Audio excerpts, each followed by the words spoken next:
স্কুলের গণ্ডি পেরিয়েছি প্রায় ১৭ বছর হলো, কিন্তু তারপরও যদি স্কুলের বন্ধুবান্ধবদের সাথে যোগাযোগটা বা বন্ডিংটা এত ভালো থাকে, তাহলে কাদের না মনটা ভালো লাগে।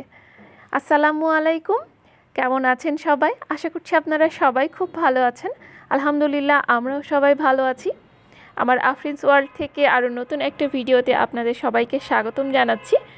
আজকে আমার স্কুল বান্ধবীদের সাথে যে বন্ডিং, সেইটা আপনাদের সাথে শেয়ার করব। তো কথা না বাড়িয়ে চলুন আমার আজকের ভিডিওটা শুরু করি। সরকারি পিএন বালিকা উচ্চ বিদ্যালয়ের ছাত্রী ছিলাম আমরা। চাকরি বাকরি সংসার এক একজন এক এক সাইডে আছে, তো যে কারণে এখন রাজশাহীতে সবসময় সবার থাকা হয়ে ওঠে না। তো আমাদের হোয়াটসঅ্যাপ গ্রুপ আছে, তো সেখান থেকেই হঠাৎ করে আমরা মোটামুটি সিদ্ধান্ত নিলাম যারা রাজশাহীতে আছি, আমাদের 6 জনের একটা গ্রুপ আছে, তো সেখান থেকে 4 জন রাজশাহীতে ছিলাম। তো একটা হুট করে সিদ্ধান্ত হয়ে গেল যে আমরা মিট করব। তো যেই কথা সেই কাজ, আমরা রাজশাহীর পদ্মা নদীর পাড়ে অবস্থিত নোঙ্গর নামক একটা রেস্টুরেন্ট ছিল, এখানে একটা ফাঁকা জায়গা আছে, দেখতে পাচ্ছেন খুব সুন্দর একটা ফাঁকা জায়গা। তো এখানেই আমরা প্রথমে দেখা করার সিদ্ধান্ত নিলাম, কারণ যেহেতু সবার বাচ্চা কাচ্চা আছে আর বাচ্চারা যেন ফ্রিলি মুভ করতে পারে, সেই কারণে এই জায়গাটাকে সিলেক্ট করা। আমি তো সকাল সকাল চলে এসেছি, আমার তো আর ছানাপোনা নাই, আর ওদের যেহেতু ছানাপোনা আছে, ছানাপোনাকে ম্যানেজ করে বাড়িঘর গুছিয়ে বের হতে হতে আসলেও অনেকটা সময় লেগে যায়। তো ওরা 3 জনই লেট করেছিল, তার মধ্যে 2 জন অলরেডি চলে এসেছে, সাথী এবং পূজা, আর এইটা হচ্ছে ওদের ছেলে মেয়ে। তো আমরা চাচ্ছিলাম যে ওদের মধ্যে একটা বন্ডিং তৈরি করে দিতে, যেহেতু আমরা ফ্রেন্ড সেহেতু ওরা কেন ফ্রেন্ড হবে না, ওদের ভাই বোন, এটা ওদেরকে আমরা বুঝাচ্ছিলাম। তো এরপর আমার আরেকটা বান্ধবী প্রিয়াও চলে এসেছে, আর ওকে দেখাচ্ছে আর বলছে, দেখো দেখো এই খালামণিটা তোমাকে ইন্টারনেটে দেখাবে। ওমা, সবাই দেখছি ড্যাব ড্যাব করে আমার দিকে তাকিয়ে আছে, ওরা ইন্টারনেটের কি বুঝলো কে জানে। মাশাআল্লাহ, বাচ্চাগুলোর জন্য সবাই দোয়া করে দিবেন, অনেক অ্যাক্টিভ এই বাচ্চাগুলো। এই যে দেখেন কি কিউট না, মাশাআল্লাহ। আসলে কি, ওরা প্রথম মিট করছে, অনেক দিন পর দেখা হচ্ছে আমাদের, এজন্য ওরা তো আমাদের মনে রাখতে পারে না, যেহেতু নতুন, তাই একটু দেখলে কাটাকাটি করছে, কাছে আসতে চাচ্ছে না, কোলে উঠতে চাচ্ছে না। কিন্তু কিছুটা সময় পার হয়ে যাওয়ার পর আস্তে আস্তে ওরা ফ্রেন্ডলি হতে শুরু করলো। এই যে দেখেন, 3টাকে একসাথে বসিয়ে দিয়েছি। একদিকে বাচ্চারা বসে বসে চিন্তা ভাবনা করছে যে কি হচ্ছে আসলে, আরেকদিকে বাচ্চার মায়েরা ছবি তোলায় ব্যস্ত হয়ে পড়েছে। এত সুন্দর একটা মুহূর্ত যদি ক্যামেরা বন্দি করেই না রাখি, তাহলে আর কি হলো, আজ আছি কাল নাই, কিন্তু এই সুন্দর সুন্দর মুহূর্তগুলো কিন্তু থেকে যাবে আমাদের কাছে। তো এখানে এই যে দেখেন কি অবস্থা, বাচ্চাদেরকে বসিয়ে দিয়ে বাচ্চার মায়েদের অবস্থা দেখেন, আর আমি আবার ওদের সবার ছবি ভিডিও করে রেখেছি।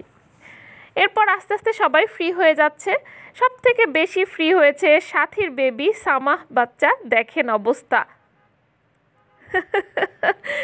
এত সুন্দর আর এত ফ্রি হয়ে গেছে, আমরা হাসছি ওও হাসছে, এবং ও সবাইকে বলছে আসো ভাইয়া আমরা খেলি, আসো আপু আমরা খেলি।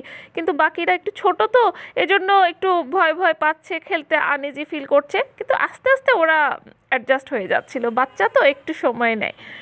তো যাক, খুব ভালো একটা সময় কাটলো। মাঠের মধ্যে আমরা বসে গল্প করছিলাম, আড্ডা দিচ্ছিলাম, সুখ দুঃখের গল্পই করছিলাম সবাই মিলে, অনেক দিন পর দেখা হয়েছে।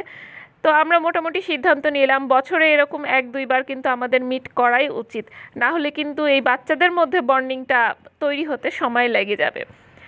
তো এই যে দেখেন একটা মজার সিন, আমার সাথীর বাচ্চা কিছুতেই আর সাথীর কাছে আসবে না, সে পূজার কোলে খুব আরাম পেয়ে গেছে, কিছুতেই সে আর মায়ের কোলে যাবে না। মানে এই ভিডিওটা আমরা করে রেখেছি যে বাচ্চার বাবাকে দেখাবো যে দেখো তোমার মেয়ে এত খুশি যে আর আমার কোলেই আসতে চাচ্ছে না। তো এই তো কিছুক্ষণ গল্প সল্প করে আমরা চলে যাব। আমরা নোঙ্গরের খাবারটা খেতে চাচ্ছি না, কারণ ওদের নাকি এক্সপেরিয়েন্স আছে যে নোঙ্গরের খাবারটা একদম ভালো না, খোলামেলা এই জায়গাটা।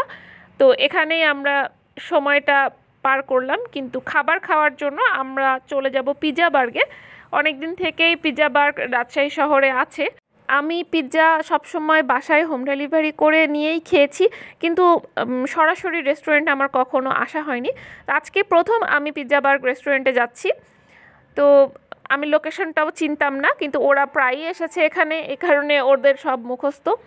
তো আমরা লিফটে উঠে গেলাম। আর বাচ্চাদের যা কাজ, রাস্তার মধ্যে বেলুন দেখে বেলুন নেওয়ার জন্য সব হাউকাউ শুরু করেছে। একটা তো নেয়ার সাথে সাথে সবগুলো ফাটিয়ে দিয়েছে, তাকে 2টা কিনে দেওয়া হয়েছে এবং তার হাতে আর দেওয়া হচ্ছে না। বাচ্চা কাচ্চা নিয়ে ঘুরে বেড়ানোর মধ্যে আনন্দও আছে, প্যারাও আছে, যেটা এই বাচ্চার মাদেরকে দেখলে বুঝতে পারলাম। যাক, আল্লাহ ওদেরকে অনেক অনেক ধৈর্য দিক। এই তো আমরা রেস্টুরেন্টে ঢুকে পড়েছি। আমরা একটু বড় স্পেস চাচ্ছিলাম, কারণ আমরা মানুষ 4 জন, বাচ্চা 3 জন, সাথে ব্যাগ বস্তা আছে। তো সব মিলিয়ে একটা বড় স্পেস আমাদের দরকার, যেন বাচ্চারা ইজিলি মুভ করতে পারে। আর কনজাস্টেড জায়গা হলে বাচ্চারাও একটু কান্নাকাটি করে। তো আমরা এবার মেনুটা দেখছিলাম। আমি মেইনলি দেখছিলাম, কারণ আমার হাতি ফাঁকা ছিল। বাকিরা 3 জনের হাতি ব্লক, কারণ বেবিরা অনেক হাঁটা চলা দৌড়াদৌড়ি করছে। এখন তাদের খাওয়ার টাইম, কেউ কলা খাচ্ছে, কেউ পানি খাচ্ছে, কেউ দুধ খাচ্ছে। তো সব মিলায়ে বেবিদেরকে এখন রেস্ট দেওয়া হচ্ছে, কারণ ওরা অনেক ক্লান্ত হয়ে পড়েছে, ছোট মানুষ। তা আমি মেনু দেখে ওদের সাথে আলোচনা করছিলাম যে কি অর্ডার দেওয়া যায়। তো পরে আমরা সিদ্ধান্ত নিলাম আমরা অর্ডার কি দেব। এরপর আমি আর সাথী আমরা চলে গেলাম কাউন্টারে, যেয়ে আমরা অর্ডার করে দিলাম হচ্ছে আমেরিকান ফ্রাই, যাতে বাচ্চাদের হাতে এটা তাড়াতাড়ি দিয়ে দেওয়া যায়, ওরা হাতে হাতে নিয়ে খাবে। এটা ফ্রেঞ্চ ফ্রাইয়ের মতোই, কিন্তু আসলে একটু ঝাল ছিল, যেটা আমরা বুঝতে পারিনি। আর মেনুতে ছিল কম্বো একটা অফার, কম্বো 4 অফারটা। এখানে একটা পিৎজা ছিল, এভরিথিং পিৎজা, সাথে 4টা রাইস ছিল, ফ্রাইড রাইস সাথে ছিল। আমি আপনাদেরকে ছবিতে ভিডিওতে দেখিয়ে দিচ্ছি কী কী ছিল। তো আমাদের অর্ডার দেওয়া শেষ, সাথী চলে আসছে। তো এরপর আমরা বসে কিছুক্ষণ আড্ডা সাড্ডা দিলাম, হা হা হি হি, গল্প, কতদিনের গল্প চলছেই। আমাদেরকে আসলে একসাথে সারাদিন রেখে দিলেও আমাদের গল্প শেষ হবে না। পূজার বাবুটা একটু ঘুমু ঘুমু গেছে, আর প্রিয়ার বাচ্চা তো কলা খাওয়ার জন্য কান্না করছে, ওর মা একটাই কলা নিয়ে এসেছে। এত আমরা সবাই মিলে বসে গল্প করছিলাম, খুব ভালো কিছু সময় কাটাচ্ছিলাম। এরকম আসলে দরকার আছে মাঝে মাঝে। দেখছেন অবস্থা, কি একটা কৌটা পেয়েছে, কি যে টেস্ট করে খাচ্ছে, আল্লাহ, পেট খারাপ না হলেই হয়। আসলে ওগুলো মেবি সম্ভবত বিট লবণ টাইপের কিছু ছিল, আর যেটা খাওয়ার বাচ্চারা চেটে চেটে খাচ্ছিল। তো গল্প করতে করতে আমাদেরকে আমেরিকান ফ্রাইটা দিয়ে গেল। এটা প্রথমে আমরা খাচ্ছিলাম, ভেবেছিলাম বাচ্চাদের জন্যই এটা নিয়েছি, কিন্তু এটা যে ঝাল হবে বুঝতে পারি নাই। আর এরপর বাকি যে প্ল্যাটারটা আমাদের, এটা কম্বো 4 অফার, এটা দিয়ে গেল। যেহেতু আমরা 4 জন ছিলাম, এই কারণে এটা আমাদের জন্য একটা বেস্ট কম্বো বলতেই হয়। এটাই ছিল আমাদের আজকের খাওয়া দাওয়া। তো আমার ভিডিওটা আপনাদের কাছে কেমন লাগলো? আমার ভিডিও দেখতে দেখতে যদি কোনো একটি অংশ আপনাদের কাছে ভালো লেগে থাকে, তো প্লিজ একটা লাইক করে দিবেন, আর কমেন্ট করে অবশ্যই আপনার মূল্যবান মতামতটি আমার সাথে শেয়ার করবেন। এরকম স্কুল বান্ধবীদের সাথে কাদের আজও যোগাযোগ আছে, আমাকে কমেন্ট করে কিন্তু অবশ্যই জানাবেন। আর আমাদের জন্য দোয়া করবেন, যেন আমাদের এই সম্পর্কটা, এই বন্ডিংটা যেন সারা জীবন থেকে যায়। বৃদ্ধ বয়সে এসেও যেন নাতিপুতিদের সাথে করে এনেও হলে যেন আমরা এরকম একটা আড্ডা দিতে পারি, সেইটাই দোয়া করবেন আমাদের সকলের জন্যে।